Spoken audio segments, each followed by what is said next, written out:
Thank you, Speaker. I move that this House, 1, recognise past Labor and Coalition governments of missed opportunities in South West Sydney. 2, calls on all parties to provide infrastructure along with approved growth.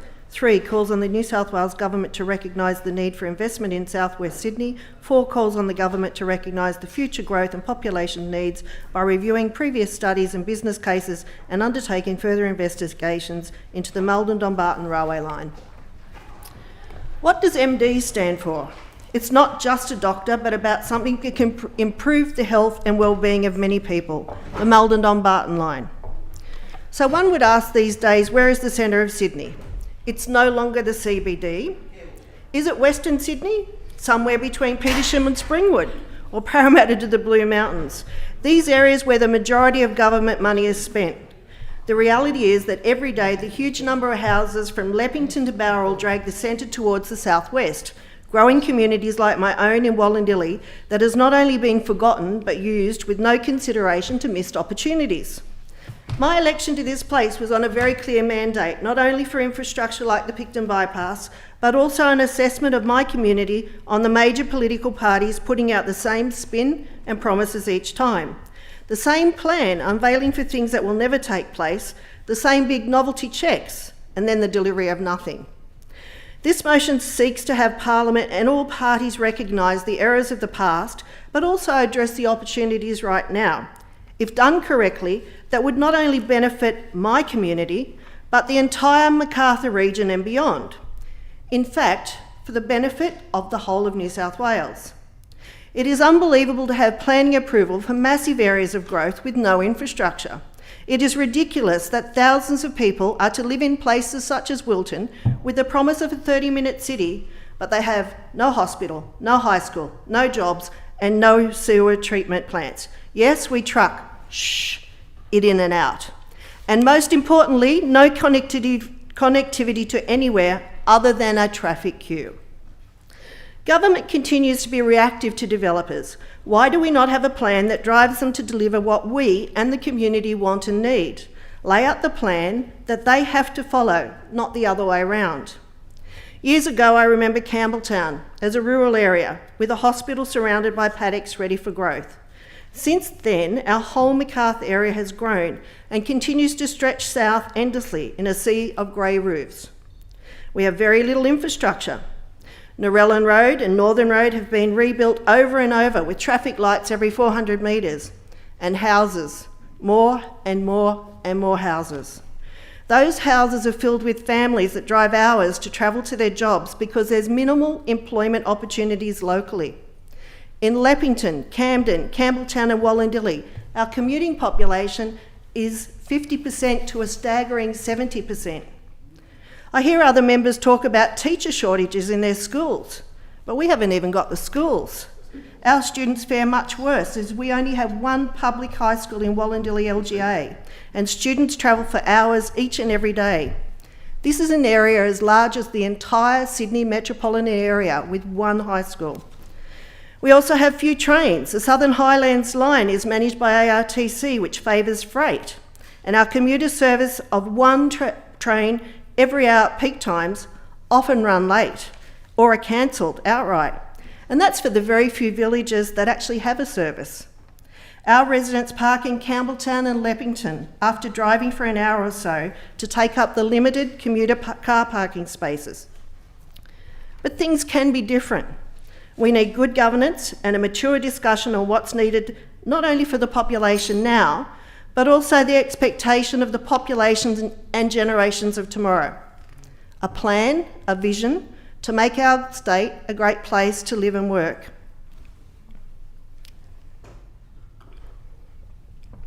We're at the crossroads. The Aerotropolis is now on our doorstep in southwest Sydney. Plenty of imposition on my community with 24/7 planes, airport noise, loss of rights of secondary dwellings, but no investigation into opportunities. Government needs to look for widespread opportunities that this airport provides and recognise the growth that is taking place in southwest Sydney. Let's think for a minute. What do we have? Growth with no infrastructure, a new airport, and a huge housing crisis recognised by every one of you MPs. But you all say no to a solution in your backyard, which I guess brings me to a point, yes, a long way round. The Maldon-Dombarton Line. It remains incomplete after a promise stretching from the Labor Ran time. For 5 years, work was done on bridges, and in 1988, the Liberal-Griner government cancelled the project, despite telling my community they would complete it in the election. This broken promise left the line incomplete to this day, with massive half-completed bridges and an intact corridor right through the growth area. In 2011, a feasibility study was done to complete the line by the then outgoing Labor government, and it wasn't a business case, it was an election commitment that led to a promise of contracts that were never delivered. In 2014, there was a business case through a registration of interest process, but it was for solely Freightline, and this was 2014. We are now 10 years down the track, 30,000 houses have been approved in Wollondilly, let alone the tens of thousands in Leppington, Camden and Campbelltown. There are also huge developments in the south end of the corridor, Dapto, Wollongong and Port Kembla. The University of Wollongong had a study done by a group called Swirl, as it would benefit the Illawarra and beyond. The Lachlan Regional Transport Committee have the completion of this line as a priority that represents councils as far away as Dubbo and Cowra. You might ask why. Well, their produce travels the city line with the imposition of a curfew to allow passengers travel in peak hours. They know their product could get to the port with less cost and faster time. We have an approved airport, we have the need for freight to get off Picton and Appin roads, and all the money spent duplicating those roads will not fix the transport issues. I believe we can do better. This motion asks the government and opposition to recognise the errors of the past and fix them together. Let's be forward-thinking. This motion recognises the reality of the future and asks both parties to be mature and provide for areas of growth and the opportunities with the current business case. The task I have for you all is we draw a line in the sand now and start providing together for a better future for the people of New South Wales, and I look forward to the debate and seek each member's support in this motion. The question is the motion be agreed to. I call the member for Coogee. Thank you, Speaker. And I want to start by thanking the member for Wollondilly for bringing this important motion to the House and acknowledge her advocacy for her community.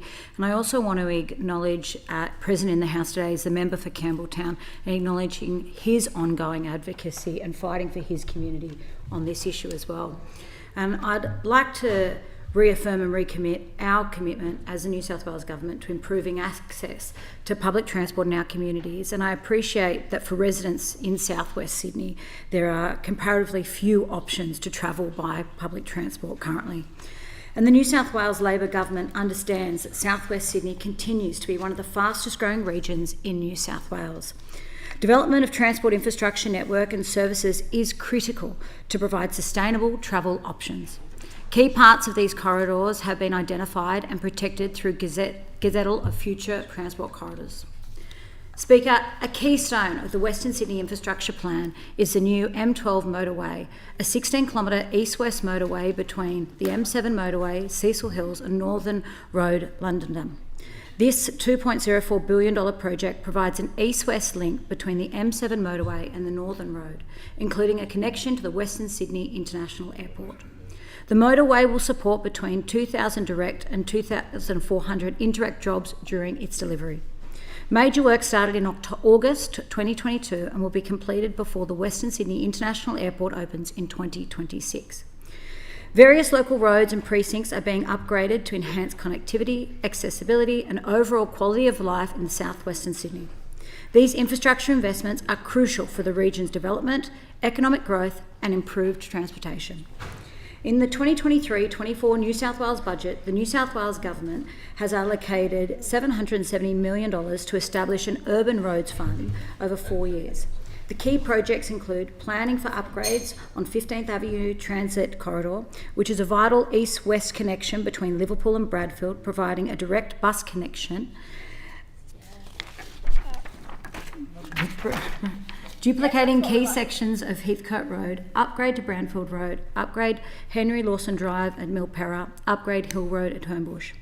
Significant investment in roads also supports more efficient bus services, including new bus routes to connect the airport precinct and adjacent metropolitan centres.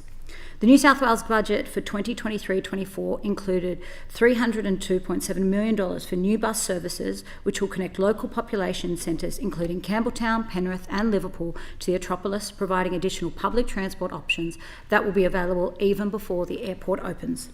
Speaker, when it comes to connecting the Illawarra and Shellhaven to the southwest, we're building an interchange on the M1 Princess motorway at the base of Mount Ousley. The work will lead to improved access between Illawarra and Western Sydney, including Wilton and Greater Macarthur growth areas. The Mount Ousley Interchange project will provide improved safety and reliability for both light and heavy vehicles, increase capacity for future traffic growth, and improve access and travel times for vehicles using the M1 Princess motorway to travel to and from Wollongong CBD and the University of Wollongong. The government has also committed to deliver an Illawarra Rail Resilience Plan. Speaker, the plan is currently in its early stages of development. As part of the plan, Transport for New South Wales will examine options to improve the resilience, reliability and connectivity between Port Kembla, South West Sydney and the South Coast. Now, the member for Wollondilly has specifically raised the Maldon-Dombarton Rail Line, and I'm aware of proposals to complete the line to enhance both freight and passenger services between the Illawarra and South West. There have been several studies and reports into the line, and Transport for New South Wales will continue to investigate options for the line. Speaker, transport infrastructure is key in connecting communities to economic opportunities, enhancing access to essential services such as health and education, and in facilitating social connection.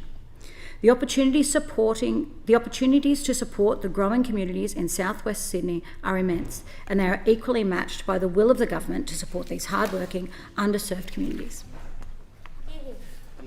Before I call the good member for Oatley, can I please acknowledge guests of the member for Davidson here in the gallery? They are the Year 12 Davidson Electorate student leaders: Amber, Alan, Nathan, Annika, Leo, Claire, Jessica, Rowan, Ricky, Aaron, Laura, Shirley, Emily, Indiana, Emma, Kiki and Luca. Welcome to the New South Wales Parliament, and you have come at a very good time. We are about to hear from the member for Oatley. It is, Mr Speaker, a very good time. I too would like to acknowledge, of course, the school leaders from Davidson Electorate.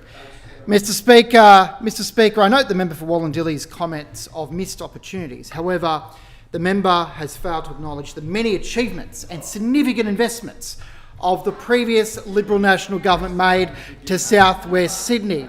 In fact, Mr Speaker, we on this side of the House, unlike those opposite, have a strong track proud record when it comes to delivering for South West Sydney, spanning right across in areas of health and education, roads and transport infrastructure. In fact, Mr Speaker, we made the investments that were making the region fit for the future, with close to 1.3 million people expected to call South West Sydney home by 2031. For example, Mr Speaker, in health, and I'm sure the member for Holsworthy will touch on this later, we invested a record $790 million. How much? $790 million into Liverpool Hospital to transform it into the Liverpool Health and Academic Precinct. This significant redevelopment will ensure both the long-term health and economic well-being for communities right across South West Sydney. But our health investments don't end there. In 2022, the Liberal Nationals were able to celebrate the opening of a new 12-storey clinical service building at Campbelltown Hospital. Now, the member for Campbelltown's here, and I'm sure he'll acknowledge the wonderful contributions of the previous government, the centrepiece of a $632 million Stage 2 redevelopment. You'll have your chance to support the previous government in a second. This is in addition to $134 million first stage redevelopment of Campbelltown Hospital and the completion of a $34 million hospital car park. This major investment for the hospital is strengthening frontline services to deliver better services sooner and closer to home, with a state-of-the-art building helping service more than 130,000 new residents expected to call the region home over the next decade. Now, Mr Speaker, in education, our government was investing $8.6 billion in school infrastructure, working to deliver 160 new and upgraded schools. You closed 90 of them when you were in government last. How many new schools did we new and upgraded schools? 160. How many was that? 160. Yes, I'll get to that in a sec. We opened Edmondson Park Public School, which offers 44 teaching and learning spaces, 4 support classrooms, 2 preschool rooms, accommodating up to 1,000 students, adding 40 preschool places for community use. We also opened up, Mr. Speaker, Gregory Hills Public School, which include temporary facilities such as 12 general air-conditioned learning spaces, staff, admin building, library, communal hall, canteen, and much, much more. Mr. Speaker, these are just 2 examples over the last 4 years, but we also upgraded many others. We invested in many of the schools in southwest Sydney: Denman Court, Oran Park, Mr. Speaker, Glenfield Park, Ingleburn High School, Preston's Public School, and much, much more. Mr. Speaker, the South West Rail Link, delivered on time and on budget, was an achievement of the Liberal Nationals government. Our Transport Access program also saw accessibility upgrades to train stations right across South West Sydney. Now, I hear from members where? Well, I'll tell you where. Panania, East Hills, Clanley Vale, and of course, Narwee Station in my own electorate, Mr. Speaker. We not only had a plan to increase and improve services for South West Sydney, but we're delivering on these promises, Mr. Speaker. Who could forget? It was a Liberal National government who made the investments to see construction begin in the 206 Spring Farm Parkway Stage 1 project, connecting communities across the Macarthur region. This is a significant project that upon completion will provide direct access to residents, the employment precincts right across the local area. Mr. Speaker, my role as Shadow Minister for South West Sydney demonstrates our focus in this important area. Increasingly, Labor doesn't have a minister representing South West Sydney, Mr. Speaker. We on this side of the House will continue to fight and call on the government to see these significant improvements we made will now continue for South West Sydney. The people of South West Sydney should not have to miss out on investments they deserve, all because the Men's Labor government is more concerned about themselves, Mr. Speaker, than listening to what the community needs. We on this side of the House, Mr. Speaker, delivered on health, education, transport and roads, unlike those opposite, Mr. Speaker, who have failed the people of South West Sydney. The question is the motion be agreed to. I call the member for Leppington. Thank you, Speaker, and I rise today to do 2 things: support this motion and inject a bit of objectivity and facts into the debate following the last 5 minutes. So I will. Firstly, can I thank the member for bringing forward her motion today, and I know that she was elected just under 12 months ago, along with myself, and along with both the member for Wollondilly, the member for Leppington, came a wave of change across South West Sydney, a wave of change. And that wasn't just with new MPs, but it was with a new attitude, an attitude of working together constructively, despite politics, despite personalities, despite factions, getting together and working together for the best efforts of South West Sydney. And there is no better example than this fantastic motion that is here before us today. And in mentioning South West Sydney, I would like to give a special mention to the member for Campbelltown over my back here, who is also the Parliamentary Secretary for Western Sydney. And I know he's been a very, very strong advocate for Appin Road, and he's been fighting for that for 10 years, and I know that action is happening on that after 12 years of neglect from those opposite. The member for Camden, again, another newbie who's come in and hit the ground running, working constructively, cleaning up the mess left by the previous members, who is no surprise to anyone, members of the Liberals.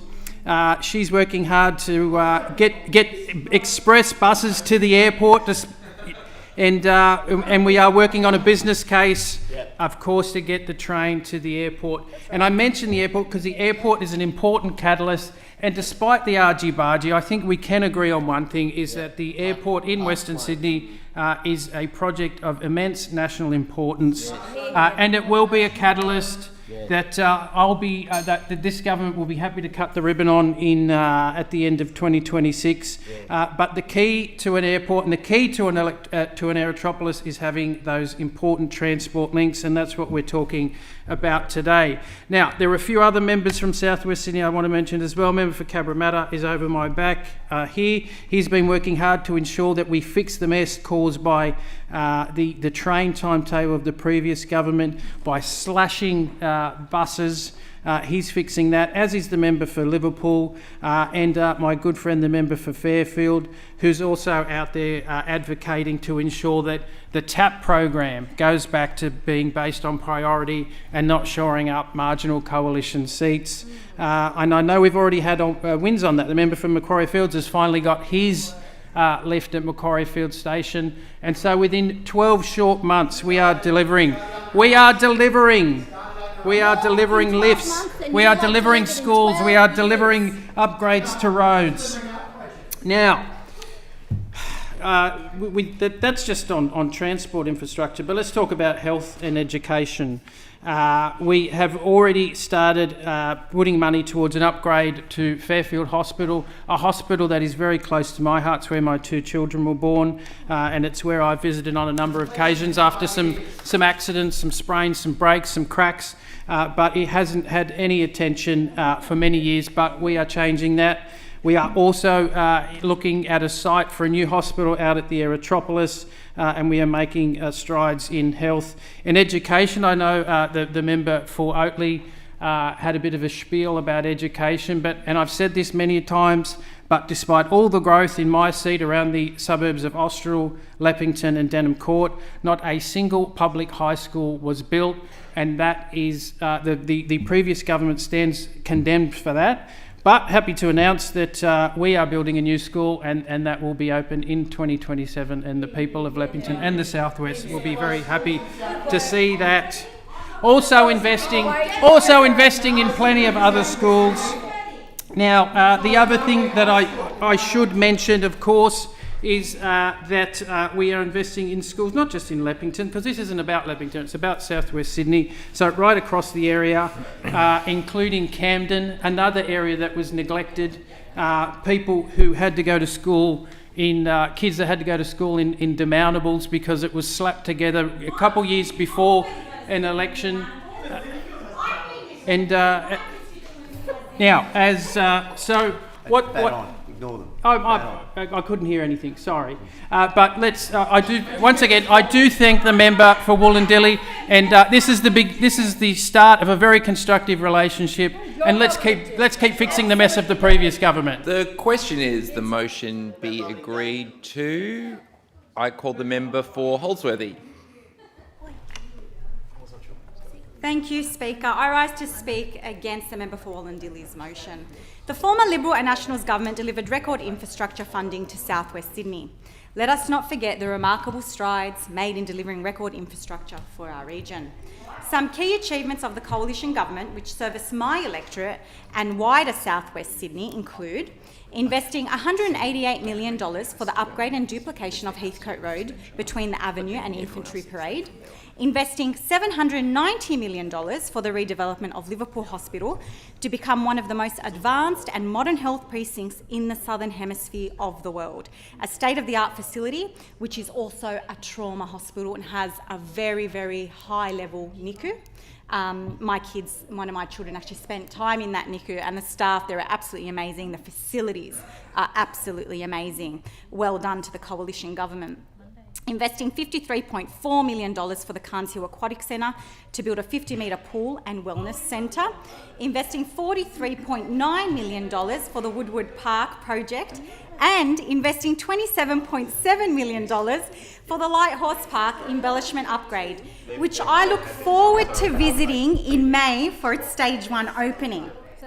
The Coalition are also committed to extending Metro West from Bankstown to Glenfield via Liverpool, which you want to ditch and cut. No transport for us. No transport for us. Building the metro from Western Sydney International Airport to St Mary's, and many more infrastructure projects that will have a long-lasting legacy on South West Sydney, on the people of Holsworthy, and the broader region. If we are going to talk about missed opportunities, cuts, and that South West Sydney is being ignored, you do not need to look further than the current Labor government. Labor scrapped the proposed metro line to Liverpool, and instead we are getting buses that will continue to clog up our already congested roads. Labor's mates in Canberra pulled their funding for the M7 M12 interchange, and we are now left to pick up the tab. What an absolute delight. Labor's mates in Canberra also left us with $1.65 billion worse off in the GST carve-up, meaning we will not reach a budget surplus as predicted this financial year. Labor gutted the funding for the Active Kids and Creative Kids vouchers relied upon by so many families in the state, and particularly South West Sydney. Labor dragged their feet on committing to the metro from the CBD to Parramatta, and even now there are still question marks around its viability. If the ATC don't end up selling Rosehill Racetrack, their track record is either to delay or deny the right of South West Sydney residents to world-class infrastructure and government services. I would like to highlight the deceit of the Labor government on one of their biggest commitments during the 2023 state election, 15th Avenue. I drive on that road almost every day to take my children to school. In the Liverpool LGA, it's a single-lane road serving the Greenfield suburb of Austral. Some mornings it takes more than 40 minutes to travel a kilometre due to the traffic. What does Labor do? Oh, this is gold. This Labor government committed to $50 million to upgrade 15th Avenue. Hang on, here it comes. But it was recently revealed in budget estimates it was not funding to upgrade, but funding to plan for the upgrade. The good people of Austral needed this upgrade yesterday. Now it has been revealed that this upgrade won't happen any earlier than 2027. Shame on you, Haggerty. The 2023-2024 state budget was also a letdown in education, where recurrent expenditure for education has increased by only 0.9% in nominal terms. However, inflation is projected at 4.5%, meaning there is a real cut of 3.6% to the overall education expenditure. It is such a shame that the brunt of these cuts will be felt by children and families in Western and South Western Sydney. For example, not a single school within Holsworthy received upgrades in your budget. I still have classrooms that don't have AC units. Shame on you. Shame. The Minns government should be condemned for forgetting the bricks and mortar of our education system. Our public schools deserve constant and recurrent investment to give the next generation the best opportunities. Speaker. Thank you, Speaker. I had so much more to I know share. you do. I know you do, Member for Holsworthy. The question is the motion be agreed to. I will be calling the member for Kiama as Standing Order 109 mandates that a member of the crossbench participates in public interest debates. Members beyond the member for Kiama will be able to seek leave to make a contribution. I call the member for Kiama. Thank you, Mr Speaker. Look, I'd like to start by saying I would like to strongly support the motion put forward by my colleague, the member for Wollondilly, and I hope the fact I'm supporting it means members won't look pejoratively upon the motion because I'm supporting it. But it is a very important motion because it relates to a really critical piece of infrastructure that will deal with the rail freight corridor, which has been in conflict now and been getting worse for quite some time. And this has been something that many people have talked about. We see more freight on our roads, and indeed the passenger freight conflict on our rail is also an issue that needs to be addressed. And this would certainly do a lot to alleviate traffic on roads that run through the member for Wollondilly's electorate, but also this would be critical to, of course, enhance opportunities in the Illawarra. And I remember during my time as Parliamentary Secretary, this was an issue that was discussed. There was an EOI that was released by the former Minister Duncan Gay, and that didn't sadly go anywhere. And one of the reasons why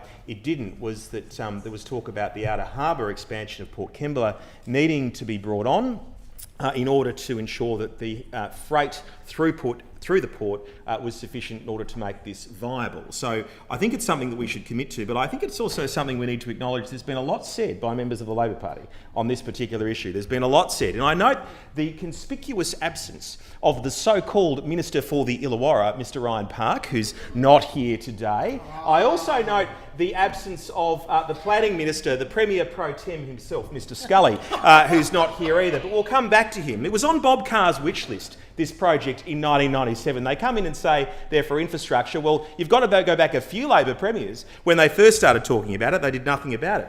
And then, of course, in August 2019, a bloke called Albanese said the Maldon-Dombarton line stacked up more than a decade ago, and it's more important now than ever, and he committed $50 million. Remember, this project's going to cost around $3 billion, but he committed the sum total of $50 million to the project. Now, I've come back to my friend Premier Pro Tem Mr Scully.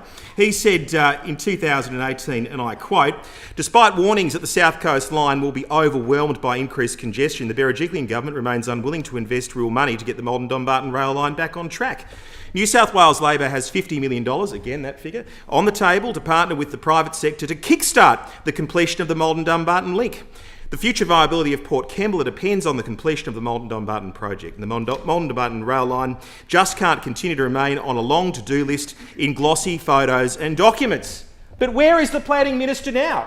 The man who talks about a big housing agenda but has no real plan, no infrastructure to go with it, doesn't talk about the impacts on roads. Where is that great visionary, Mr Scully, the member for Wollongong, who would stride up and down this bar table in opposition, talk about projects, but now that they're actually in government, they still behave like they're in opposition with absolutely no plan to deliver infrastructure for the Illawarra, a region they totally take for granted. He actually continued this diatribe of stupidity on the 8th of March 2017, where he went on to say in this very parliament, "But does anyone really think that the project will get any cheaper by delaying it?" Well, where are they? Where are they? Where are the mighty Illawarra Labor members? None of them have even bothered to be in the House today to talk about the impact. No, I'm sorry, member for Liverpool. This is also about freight, the passenger freight conflict on the South Coast line. It's also about freight coming out of Port Kembla as well. But of course, one of my favourite quotes is from the member for Whitlam, who of course had said some things in the Parliament about this project too in the federal Parliament. He talked about there being cuts to infrastructure, but he said the people in his electorate throughout the Illawarra have been waiting for this since 1988. What's the member for Whitlam right now? He's the Assistant Treasurer. He's got his hand on the chequebook. He could actually, for once, do something for his electorate other than put his name on the ballot paper once every 3 years and actually invest in the Illawarra. Labor talk a big game, but in government they just deliver for their paymasters in the trade union movement without actually delivering the infrastructure that makes a real difference. You've got Albanese, you've got Scully, you've got Park, you've got Jones on the agenda saying that they will actually do something about this, but when they're in the cabinet room, when they're sitting around the ERC table with the opportunity to do something, this Labor government vacates the field. They are absolutely all talk and no delivery. So I commend the member for Wollondilly for standing up for her community, for coming into this parliament and saying to this government, all talk, time to deliver and time to get on with infrastructure that makes a real difference. It grows the local economies of our regions and of course provides the vital infrastructure that growing communities need, but you continue to ignore. The question is the motion be agreed to. I call the member for Badgerys Creek. Thank you, Mr Speaker. I rise today in support of my neighbour, the member for Wollondilly, who is a fierce and passionate fighter for her community. Together, we represent the suburbs accommodating the fastest growth and infrastructure investment initiated by the former state and federal Liberal and Nationals governments that New South Wales has ever witnessed. Under the former Liberal and National government, we took New South Wales from being last against every other state and territory in Australia to number one on all economic indicators, and our citizens were experiencing the transformational vision that we brought with our leadership. Regrettably, but not surprisingly, the current Labor federal and state governments have no vision for the future of our communities in Western and Southwestern Sydney, which is demonstrable by the cuts to investment that they have wielded since coming to government. The lack of vision for our state and region is palpable, and our citizens and communities will now pay the price for their failure. I call on the Minns Labor government and their federal counterparts to not only restore the funding that they've cut to necessary infrastructure, but to turbocharge their investment into New South Wales' biggest economy, Western Sydney. In having so far failed to do so, the New South Wales Labor government has missed the opportunities arising out of the Western Sydney International Nancy Bird Walton Airport, the Aerotropolis and Bradfield City Vision. They also failed to stand up for the people of New South Wales, including my electorate of Badgerys Creek and our Western Sydney region, against the Albanese government's savage infrastructure cuts. Mr. Speaker, the federal Labor government's atrocious decision to cancel vital infrastructure funding like their very own M12, M7 interchange, which would see a motorway connectivity for vehicles and passengers getting to the federal government's own infrastructure project. They've cut the funding to that essential connection point. It's their own project. It's unbelievable. For them to delay their announcement of these cuts at this stage of the state and federal electoral cycles compounds the detriment, and it's reflective of them putting politics before the people. The New South Wales Labor government's failure to stand up against the Albanese government's cuts makes them no better than their federal counterparts. Failing the community is a recurring theme for this Minns Labor government. They could not even keep in place cost of living support measures that the previous coalition government introduced, even when there was no pressure or rationale for such measures to be scrapped. What hope do they have in standing up to their federal Labor counterparts? And today we are told that federal Labor are about to slash the GST funding for New South Wales up to $10 billion over the next 4 years. $10 billion we will lose over the next 4 years.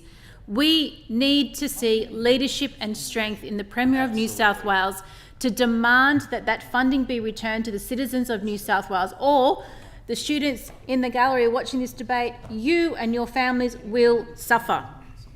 When will New South Wales see a strong political leader stand up on the side of New South Wales residents rather than remaining a silent puppet of the union leaders who are really running New South Wales? Now, some of the projects affected in my electorate included the Mulgoa Road upgrade and the pivotal M7, M12 interchange project. They are amongst countless projects that are critical for the growth and development of Badgerys Creek and Western Sydney more broadly, which promise to revolutionise the region's infrastructure landscape in such an historical time. Now, another urgent project that must be prioritised by this Labor New South Wales government is the extension of the Sydney Metro Airport line to Macarthur, servicing the growing suburbs of Oran Park, Arcadian Hills, Maryland and Burling Estates, just to name a few suburbs that are absorbing the population growth in southwestern Sydney. Affordable commuter connectivity is critical to ensure people can get to work, school and entertainment. Now, commuters are already suffering from congestion. The scheduled arrival of the new airport in 2026 will lead to continued growth in local and visitor population.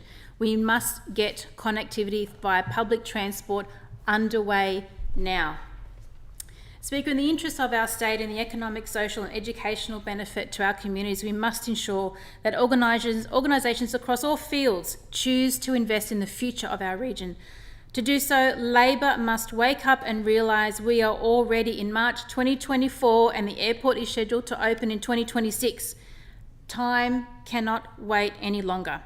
We are paying the price for Labor's complacency, with big corporations such as Amazon walking away from their plans. I wonder how many other organisations are revisiting or rethinking their investment in light of Amazon's decision. And I call on Labor to stand up and deliver for infrastructure for the people of Western and South Western Sydney. Thank you, Mr. Speaker. The question is the motion be agreed to. Member for Davidson seeks leave to make a contribution. Yes, Mr. Speaker. Is leave granted? Yes. Of course. Leave is granted. Well, thank you, Mr. Speaker. And I first want to acknowledge the great leaders from the Davidson electorate. Thank you so much for coming into the New South Wales Parliament. And what you're seeing today is the public interest debate moved by the member for Wollondilly.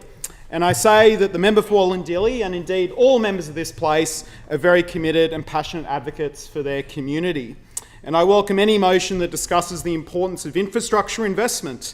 And I note that the previous Liberal and Nationals government invested a record amount into infrastructure, $116 billion over the next 4 years. And I say to the Treasurer and to the government, I am closely watching this infrastructure spend, as we need to make sure that we keep investing in infrastructure. Now, I know in my community, to slightly digress from the motion, that I am advocating for a new hall at Davidson High. It was good to join the Minister for Transport to open the new Killara railway station, and I'm also fighting for the $9.8 million that was cut by Labor for Linfield commuter parking. But like I said, I digress. I now turn to South West Sydney, which forms part of the new engine room of New South Wales. And South West Sydney and Western Sydney deserves its fair share of infrastructure like every community.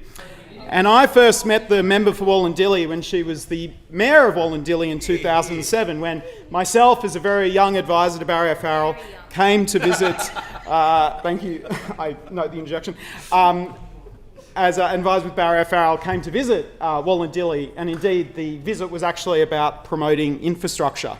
And the motion rightfully points out in point 4, it calls on the government to recognise the future growth in population, mentioning the new Aerotropolis, which is scheduled to open in 2026, and the importance of supporting infrastructure for that, in particular connecting the Aerotropolis with the rest of Sydney, including South West Sydney. Now, I've been a vocal supporter of the new Aerotropolis, and how good will the new metro line be when the airport opens? Finally, you've actually got a major piece of infrastructure with another major piece of infrastructure there before it even opens, and that's the way proper planning should happen. But in the Daily Telegraph on the 16th of January 2024, I noted that the metro is more than connecting travellers to the new airport, it's about connecting communities to new jobs, new homes, and we can't have these precincts empty when the metro opens in 2026. The member for Wollondilly is calling on the Maldon-Dombarton Railway Line to be completed. Now, this is a 35-kilometre line that commenced in 1983, linking the main south line at Maldon to Dumbarton near Port Kembla.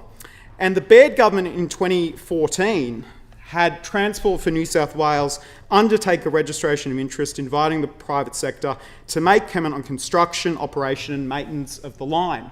So the Liberals and Nationals went out to do the proper research around planning.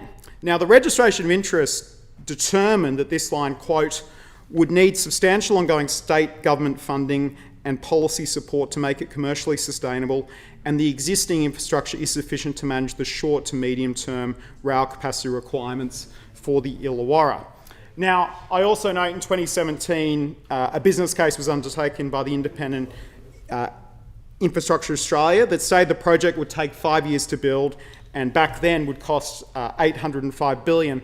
However, it did say that the project cost-benefit analysis ratio was 0.9. Now, what was Labor's response to a lot of this over the years? Well, in 2017, I note the member for Wollongong, the Minister for Planning, said, quote, the dilly-dally shenanigans must end and the curse on this project must be lifted once and for all. Sadly, where is the member for Wollongong? Doing the numbers. He is not here. Doing the numbers. Disappointingly, and I think really disappointing for the member for Wollondilly, is that you have Labor members of Parliament, whether it be in opposition, sadly not now in government, saying that they support a development on this line, and yet they're not even here for this debate. No. They're not here to front up to say what they are going to do. And it's up to so I look forward to what the Labor government's response will be to the member for Wollondilly's request. I'm enjoying this side. As a member of the Liberal Party in opposition, I also look forward to continuing to have discussions and listening to the member for Wollondilly, and I thank the member for Wollondilly for fighting for infrastructure for her community. The question is the motion be agreed to. I call the member for Wollondilly in reply. Thank you very much, everyone. I thank the members for Coogee, Oatley, Leppington, Holsworthy, Kiama, Badgerys Creek and Davidson for their contribution. Wollondilly has been forgotten for too long, and it's interesting to hear the comments when you talk about 15th Avenue, Henry Lawson Drive, bus routes, achievements, Liverpool Hospital, Campbelltown Hospital, Edmondson, great schools at Gregory Hill. Not one of these things that you all mention is in Wollondilly. Not one. I don't even think you know where Wollondilly is. And I'm so disappointed from members' political spin and slander, throwing insults across, saying what they've done in their particular areas and what they've done. And this is really important for young people to hear about. This is what happens in this place. We have two opposing groups that continue to insult each other and say what they've done and how great they are. This is why I end up in here as an independent member.